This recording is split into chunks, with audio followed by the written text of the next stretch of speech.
Hello everyone, welcome to Geometrics. இன்னைக்கு நம்ம கூட யார் இணைஞ்சிருக்காங்க அப்படின்னா பிஎம்சியிலேருந்து மதிவானந்த் சார் இணைஞ்சிருக்காரு. Hello, hi sir. Hi sir, நீங்கள் ப்ராஜெக்ட் இன்ஜினியராக எவ்வளோ இயர்ஸாக ட்ராவல் பண்ணுறீங்க ஜியோமெட்ரிக்ஸ்? நான் ஜியோமெட்ரிக் 1 இயராக ட்ராவல் பண்ணிட்டு இருக்கேன் இப்போ. ஓகேங்க. இது வரைக்கும் எவ்வளோ ப்ராஜெக்ட்ஸ் நீங்கள் கம்ப்ளீட் பண்ணியிருக்கீங்க? இது வரைக்கும் வந்து பார்த்தீங்கன்னா நியர்லி ஒரு 5 ப்ராஜெக்ட்ஸ் கம்ப்ளீட் பண்ணியிருக்கோம். சரி, கடைசியாக லாஸ்ட்டாக வந்து பொள்ளாச்சியில் ஒரு ப்ராஜெக்ட் நம்ம கம்ப்ளீட் பண்ணியிருக்கோம். ஓகேங்க. பொள்ளாச்சியில் கம்ப்ளீட் பண்ண ப்ராஜெக்ட் வந்து எவ்வளோ ஏரியா, அது என்ன டைப் ஆஃப் ப்ராஜெக்ட்டுங்க? ஃபர்ஸ்ட் ஆஃப் ஆல் அந்த ப்ராஜெக்ட் நேம் பார்த்தீங்கன்னா வந்துட்டு சாய்சரனுங்க. ஓகே. அது எங்கே லொக்கேட் ஆகிருக்கு பார்த்தீங்கன்னா நம்ம பொள்ளாச்சிலேருந்து உடுமலை ரோட் இருக்குது பார்த்தீங்களா? உடுமலை ரோட்டில் நம்ம மகாலியம் காலேஜ் பக்கத்துலேயே வந்து ஒரு இண்டஸ்ட்ரியல் ஏரியா இருக்கும், அங்கே லொக்கேட் ஆகிருக்கு. ஓகே.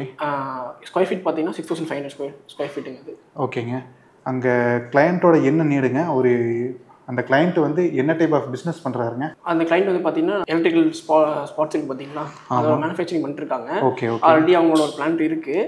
ஸோ பேக் சைடில் நம்ம இப்போ நம்மளோட பிளான்ட் நியூ ஃபேக்ட்ரி பண்ணி கொடுத்துருக்கோம். ஓகே. அது கூட வந்து நியூ ஃபேக்ட்ரி வந்து பண்ணணும்னு சொல்கிறீங்க. அது அதிலிருந்து அட்டாச் ஆகி பண்ணீங்களா இல்லை அது தனி பில்டிங் இருக்க பில்டிங் வந்து தனியாக இருக்கும்.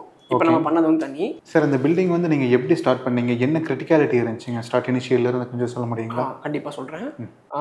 பேசிக்காக வந்து பிஎம்சி ரோலே பார்த்தீங்கன்னா வந்துட்டு இனிஷியல் எங்கே ஸ்டார்ட் ஆகும்னா, ஃபர்ஸ்ட் ஆஃப் ஆல் ஒரு ப்ராஜெக்ட் கன்ஃபர்மேஷன் ஆகி பிஎம்சிக்குள்ளே வந்தது அப்படின்னா நம்ம வந்துட்டு ஃபர்ஸ்ட் ஆஃப் ஆல் டேரெக்டாக கிளைண்ட்டை வந்துட்டு அப்பாயின்மெண்ட் கேட்டு நம்ம கிளைண்ட் அதை மீட் பண்ணுவோம். எதுக்கு அப்படின்னா பிஃப்னு சொல்லிட்டு ஒரு ஃபார்ம் இருக்குது, ப்ராஜெக்ட் இன்ஃபர்மேஷன் ஃபார்ம்னு சொல்லிட்டு. அதை வந்து பிஎம்சி தான் ஃபில் பண்ணி நெக்ஸ்ட் ஸ்டேஜுக்கு எடுத்துகிட்டு போவோம். ஆக்சுவலாக அந்த ப்ராஜெக்ட்டில் என்னென்ன வேணும், என்ன நீட் இருக்குன்னு சொல்லிட்டு அதில் தான் ஃபில் பண்ண முடியும்.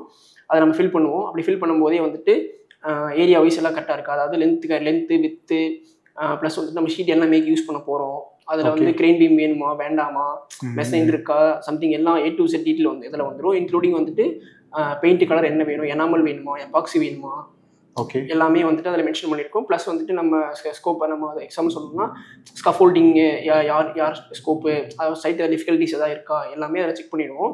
ஒன்ஸ் அது முடிச்சதுக்கப்புறம் சைட் விசிட்டும் பண்ணிவிட்டு அடுத்த ஸ்டெப் ஸ்டார்ட். இதில் எல்லா இடத்துலையுமே வந்து நீங்கள் கிளைண்ட்டு கூடயே உட்காந்து அவங்களோட நீடுக்கு தகுந்த மாதிரி நீங்கள் சொன்னீங்க ஷீட்ஸ் கலர்லேருந்து நீங்கள் பண்ணுவோம் அப்படின்னு சொல்லிட்டு, அதுலேருந்து அது வரைக்குமே வந்து கிளையண்ட்டோட சூஸிங்கில் தான் வரும் இல்லைங்களா? இல்லை, A to Z நம்ம ஆக்சுவலாக நம்ம ஒரு ப்ராஜெக்ட் பண்ணுறதே கிளைண்ட்டோட என்ன நீடியோ அதை தான் நம்ம பண்ண போகிறோம். ஸோ எல்லாமே கிளைண்ட் என்ன சொல்கிறாங்களோ அதுக்காக நம்ம வந்து அவுட்புட் கொடுக்க போகிறோம். சார், நீங்கள் சொல்லியிருந்தீங்க இப்போது அதில் எரெக்ஷன் கிரிட்டிகாலிட்டி ஏதாவது இருக்கா என்னன்னு சொல்லிட்டு ஸ்டார்டிங்லேயே பார்ப்பீங்க அப்படின்னு சொல்லிட்டு. கண்டிப்பாக. ஓகேங்க. அதில் நம்ம சாய்சரனோட பில்டிங் பண்ணும்போது எரெக்ஷன் பண்ணும்போது குறிப்பாக அதில் க்ரெயினோட பாசிபிலிட்டி இருந்ததுங்களா? எரெக்ஷனில் ஏதாவது பிரச்சனை இருந்ததுங்களா? எரெக்ஷனில் எந்த டிஃபிகல்ட்டிஸ் இல்லை. ஓகே. பட் ஆனால் மைனராக ஒரு டிஃபிகல்ட்டி நம்ம ஃபேஸ் பண்ணோம். ஓகே.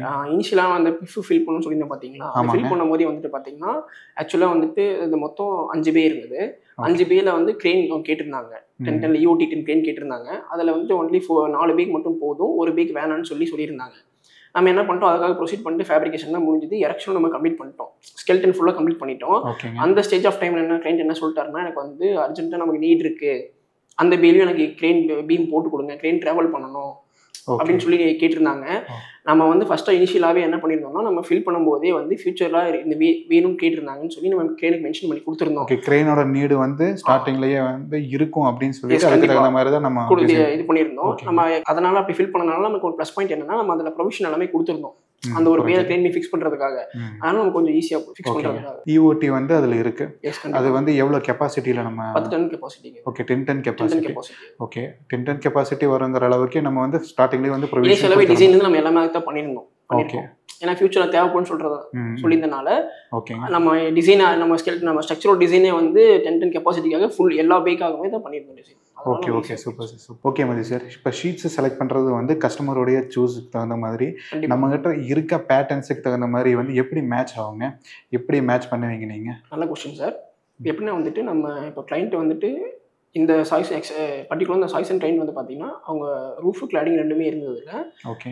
ரூஃப் வந்து அவர் என்ன சொல்லிட்டாருன்னா, எனக்கு பிஜியிலே போதும், நான் கலர் இதே போதும்னு சொல்லிட்டாரு. ஸோ நம்ம அதை ப்ரொவைட் பண்ணி கொடுத்துட்டோம்.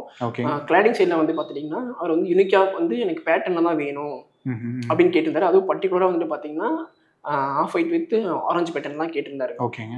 ஸோ அதுக்கு நம்ம என்ன பண்ணியிருந்தோம்னா, இந்த மாதிரி வர கிளைண்ட் நம்ம என்ன பண்ணுவோம், என்ன ப்ரொவைட் பண்ணுவோம் அப்படின்னா, அந்த பேட்டர்னில் நம்ம எந்த மாதிரி நம்ம ப்ரொவைட் பண்ண முடியும்னு சொல்லிட்டு ஒரு 5 ஆப்ஷன் 6 ஆப்ஷன் பண்ணி நம்ம கொடுத்துருவோம். ஓகே. 3Dயில் அந்த மாதிரி ஃப்ரீல கொடுத்துருவோம். கொடுத்துட்டு அவங்க என்ன ஆப்ஷன் சூஸ் பண்ணுறாங்களோ அந்த ஆப்ஷன் வந்து நம்ம அவரு செலக்ட் பண்ணிட்டாரு. அந்த 4 or 5ல நம்ம கொடுத்த பேட்டர்ன்ல வந்து செலக்ட் பண்ணிட்டாரு. அதில் he was satisfied இல்லைங்களா? ஓகே மதி சார், இப்போ வந்து கிளையண்ட்டு இஓடி கேட்டிருந்தாருன்னு சொல்லி சொன்னீங்க. ஸ்டார்டிங்கில் கேட்கல, ஆனால் ப்ரொவிஷன் கொடுத்துருந்தோம். அப்புறம் வந்து அவர் கேட்டிருந்தாரு 10-10க்கு வந்து இஓடி நம்ம ப்ரொவைட் பண்ணிட்டோம். அது போக கிளையண்ட்டோட ரெக்யர்மெண்ட் வேறு ஏதாவது இருந்துச்சுங்க? கண்டிப்பாக இருந்ததுங்க. என்ன அப்படின்னா வந்துட்டு இனிஷியலாக நம்ம பேசியிருந்தோம். ஆல்ரெடி அவங்க ஃபேக்ட்ரி இருக்குது, அதுக்கு பேக் சைடில் நம்ம பண்ணியிருந்தோம். அந்த பில்டிங்க்கும் இந்த பில்டிங்க்கும் வந்து பார்த்தீங்கன்னா இடையில கெனோப்பி இருந்தது, ஹாஃப் லென்த்துக்கு தான் இருந்தது. அதை எக்ஸ்டென்ஷன் பண்ணி கேட்டிருந்தாரு ஒன்று. ரெண்டாவது வந்துட்டு அந்த பழைய பில்டிங்க்கும் நம்ம பண்ண பில்டிங்க்கும் இருக்க கேப்பை வந்து அவங்க யூஸ் பண்ணணும் அப்படின்னு, தண்ணி ரெயின் வாட்டர் எதுவும் உள்ளே வரக்கூடாதுன்னு சொல்லி கேட்டிருந்தாரு. ஸோ அதுக்காக நம்ம டிசைனில் ஸ்பெஷலாக வந்து பிளான் பண்ணி என்ன பண்ணியிருந்தோம்னா, நம்ம ஆல்ரெடி அந்த பழைய பில்டிங்க்கும் நம்ம பண்ண பில்டிங்க்கும் கேப்பில் வந்துட்டு கெனோப்பி கவர் ஆகும், அதை மட்டும் கொஞ்சம் எக்ஸ்டென்ஷன் பண்ணிவிட்டு லென்த் வைஸாகவும் வித் வைஸாகவும் எக்ஸ்டென்ஷன் பண்ணியிருந்தோம்.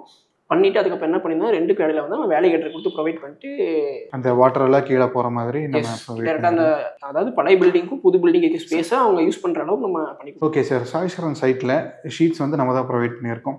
அது என்ன குவாலிட்டிங்க, என்ன ஸ்பெக்குங்க? அது சாய் சரவணன் வந்து பார்த்தீங்கன்னா நம்ம போட்டுருக்க ஷீட்டோட திக்னஸ் வந்து பார்த்தீங்கன்னா 0.47ங்க. மேக் வந்து பார்த்தீங்கன்னா ஜிஎஸ்டபிள்யூ கொடுத்துருக்கோம். அதில் ப்ரொஃபைல் வந்து பார்த்தீங்கன்னா நம்ம ஓன் ஜியோமெட்ரிக் ப்ரொஃபைல் கொடுத்துருக்கோம். ஓகேங்க, நம்மளுடைய ஷீட் யூனிட்டில் நம்மளோட ஷீட் யூனிட்டில் ப்ரொடக்ஷன் பண்ணி நம்ம சப்ளை பண்ணி ஃபிக்ஸ் பண்ணி ஃபினிஷிங் பார்த்தீங்கன்னா அப்படியே யூனிக்காக இருக்கும். அது நம்ம ப்ரொஃபைல் வந்து யார்ட்டுமே கிடையாது. ஓகே, வந்து யூனிக்கான ப்ரொஃபைல். ஓகேங்க, ஸ்க்ரூவே நான் ஒரு சைட்லேருந்து பார்க்கும்போதெல்லாம் ஸ்க்ரூவே வெளியே தெரியாது, அவ்வளோ யூனிக்காக இருக்கும். அதுவும் வந்து நம்ம கிளையண்ட்டோட நீடுக்கும் நம்ம பண்ண இதுக்கும் வந்து 100% மேட்ச் ஆயிடுச்சு. அவர் ஃபுல்லி சாட்டிஸ்ஃபைட். சார், நம்ம இந்த சாய் சரவணன் ப்ராஜெக்ட்டை எவ்வளோ டேஸில் கம்ப்ளீட் பண்ணோம் சார்? செப்டம்பர் லாஸ்ட்டு 2023லிங்க சார். செப்டம்பர் மந்தில் ப்ராஜெக்ட் உள்ளே வந்தது. வந்ததுலேருந்து நம்ம 4 மந்த் ஜனவரி மந்த் நம்ம கம்ப்ளீட் பண்ணி கொடுத்தோம். ஓகேங்க, இந்த 4 மந்த்ஸ் வந்து நம்ம இந்த ப்ராஜெக்ட்டை கம்ப்ளீட் பண்ணி கொடுத்தோம் இல்லைங்களா? எல்லாமே ஆன் டைமில் பண்ணி கொடுத்தோம். ப்ரொடக்ஷன் நம்ம சொன்ன மாதிரி சொன்ன டேட்டில் கம்ப்ளீட். ஓகே, மதி சார் வந்து இவ்வளோ நேரம் நம்ம வீட்டில் டைம் ஸ்பெண்ட் பண்ணி சாய் சரவணன் ப்ராஜெக்ட்டை பற்றி டீட்டெயிலாக எக்ஸ்பிளைன் பண்ணாருங்க. Thank you Mathi sir. Thank you sir. Thank you for joining the video. உங்களுக்கு பிஇவி பற்றி ஏதாவது டவுட்ஸ் இருந்தாலும் இல்லை என்ன டைப் ஆஃப் ஸ்டீல் பில்டிங்ஸ் பண்ணணும் அப்படின்னு சொல்லிட்டு என்கொயரிஸ் இருந்தாலுமே கீழே தெரியற அந்த கான்டாக்ட் டீட்டெயில்ஸ்க்கு கால் பண்ணுங்கள். தேங்க்யூ ஃபார் வாட்சிங் த வீடியோ. தேங்க்யூ. உங்கள் ஜெயா.